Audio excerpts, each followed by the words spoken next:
c'est aussi une démonstration. C'est-à-dire qu'il y a encore des privilèges liés à la société, on va dire aux archétypes de la société bourgeoise. C'est que l'artiste a donc tous les droits. Donc, dès lors que c'est un roman, ça ne tombe pas sous le coup de la loi. Donc au lieu de dire je, vous dites Bébert, vous voyez, qui est un héros, vous racontez votre histoire, mais c'est pas vous. Vous pouvez dire des choses que vous pouvez plus dire à la première personne. Alors moi aujourd'hui, je suis arrivé dans des zones où je peux plus rien dire à la première personne, donc je suis passé effectivement de l'essai au roman. Au roman afin de faire passer le message. Oui, de continuer à faire mon travail critique, parce qu'effectivement, moi à un moment donné, je passais un peu partout. D'ailleurs, comme méchant de service, parce qu'on me faisait toujours comme faire valoir.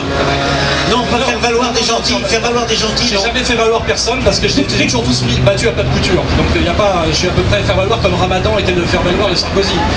Je veux dire, c'est pas vrai. Le Ramadan était bien meilleur.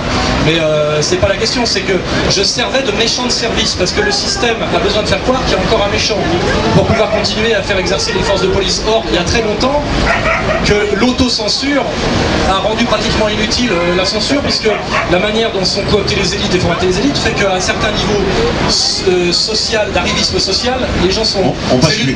l'unanimité totale. Moi, c'est on va dire, on peut expliquer sociologiquement pourquoi je me suis retrouvé là alors que j'aurais pas dû y être. C'est une succession d'accidents et de hasard.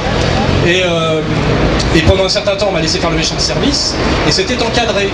Et à un moment donné, j'ai compris dans quel piège j'étais, donc je me suis dit, bon bah je vais réellement être subversif, puisque c'est vrai qu'on est dans une société où, paraît-il, il est interdit d'interdire, et où l'idéologie dominante, c'est la transgression, c'est-à-dire l'idéologie gauchiste de 68.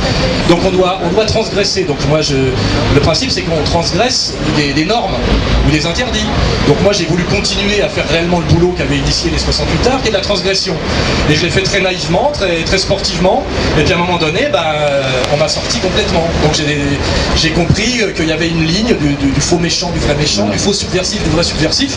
Et d'ailleurs, on a mis à ma place, à chaque fois qu'on m'a viré de RTL, de RMC, de France 2, des faux subversifs.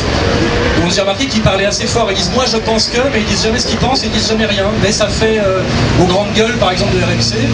Il y a des types qui font ce boulot-là très bien, c'est-à-dire qu'à un moment donné, on se dit il y a le ton, c'est un peu comme le Canada Dry, quoi, ça sonne bien. Moi je pense qu'il faut arrêter de dire que... Les faux rebelles. Et ils ne disent rien. Et les sujets sur lesquels on n'a pas le droit de parler, tout le monde les connaît. Et d'ailleurs, je ne vais même pas pouvoir les dire parce que je sais que c'est interdit, donc je ne vais pas les dire non plus. Voilà. Si vous pourriez m'éviter d'aller en prison ce soir, voilà. Ça serait vous faire perdre votre travail. Oui, bon, ça serait dur. Mais, donc, en France, il n'y a pas de guerre intellectuelle. Cette guerre civile, du bon usage de la guerre civile en France. Nous sommes dans un pays où on change en général de constitution de manière violente, où les choses se font de manière violente. Est-ce que ce consensus dont on a parlé, cette idéologie dominante,